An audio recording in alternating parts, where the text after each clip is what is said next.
নমস্কাৰ। মই খুবেই সুখী এতিয়া আৰু এতিয়া মোৰ সকলো শিক্ষক আহিছে তেতিয়া মোৰ মানে মই আৰু সুখী হৈ গৈছোঁ আৰু মই নিজৰ এই ফলাফলৰ ক্ৰেডিটটো মোৰ শিক্ষকসকলক আৰু মোৰ পিতৃ মাতৃক দিব বিচাৰিছোঁ কাৰণ তেওঁলোকৰ ছাপোৰ্টৰ অবিহনে মই ইমানখিনি কৰিব নোৱাৰিলোঁ হয়।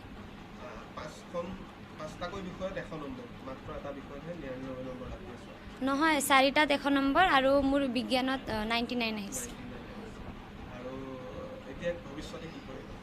মই মই নীটত ট্ৰাই দিম মানে 2024ত মই নীট এপিয়াৰ কৰিম তাৰপাছত তাত যদি মই ক্ৰেক কৰিব পাৰোঁ তেতিয়া মই ফাৰ্ষ্ট MBBS কৰিব বিচাৰিম তাৰপাছত যদি হয় তেতিয়াহ'লে মই UPSC ছাইডলৈ মোৰ ইণ্টাৰেষ্ট আছে তেতিয়ালৈ আৰু মই JNV শোণিতপুৰৰ পৰা আহা তো সেইটো মানে এটা ৰেচিডেঞ্চিয়েল স্কুল হয় তাৰপিছত আমি পেৰেণ্টছৰ লগত নাথাকোঁ যি হয় আমাৰ টিচাৰ্ছে হয় টিচাৰ্ছৰ ছাপোৰ্ট আৰু গোটেইখিনি মিলি মানে ভাল ফলাফল পাবলৈ সক্ষম হৈছোঁ আৰু মানে যিহেতু আমাৰ পিতৃ মাতৃ আমাৰ লগত নাথাকে সেইকাৰণে 24 আৱাৰ্ছে আমাৰ লগত টিচাৰ্ছ থাকে তো তেওঁলোকক মানে আমি যেতিয়াও কওঁ যে এনেকা হৈছে তেতিয়া তেওঁলোকে সহায় কৰে তো সেইটোৱে এটা মানে বহুত বেকবন নিচিনাকৈ কাম কৰে আৰু আমাৰ কাৰণে বহুত হেল্প হয়। লোচনা বাস্তোলা। बहुत ही अच्छा है। जी ये रियली एक इस साल जो हमारा JNV का जो रिज़ल्ट है वो बहुत ही एक्सीलेंट रिज़ल्ट रहा है और लोचना बास्तोला ने 499 आउट ऑफ 500 गेन करके एक कीर्तिमान रचा है जो ना केवल JNV सोनितपुर के लिए बल्कि एंटायर शिलोंग रीजन के लिए गर्व की बात है। और रिजल्ट कैसा है स्कूल का?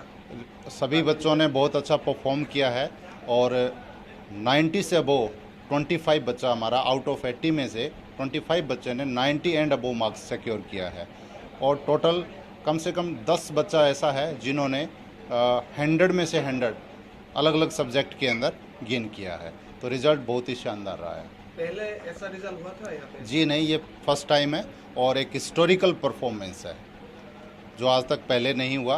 आगे आने वाले टाइम में ब्रेक करने के लिए 1 मार्क की बच्चे को और ज़रूरत रहेगी। নমস্কাৰ কাৰণ মই অতি সুখী কাৰণ ইণ্ডিয়াৰ ভিতৰত ছেকেণ্ড পজিশ্যন পাইছে তাতকৈ আৰু গৌৰৱৰ বিষয় হ'ব নোৱাৰে সেইকাৰণে এতিয়া তাই কি ভাবে তাই কৰিব কাৰণ তাই যি পঢ়িম বুলি ক'লে সেইটো পঢ়াম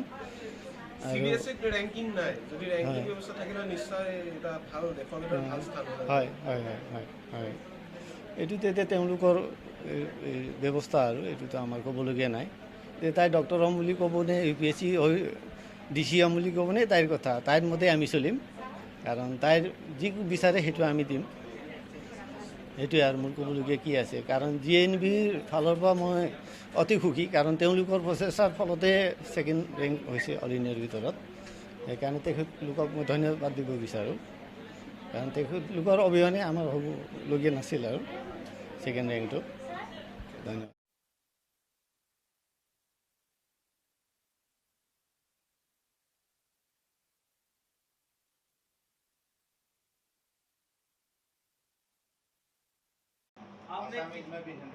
सर आपने कितना सोचा था इनका?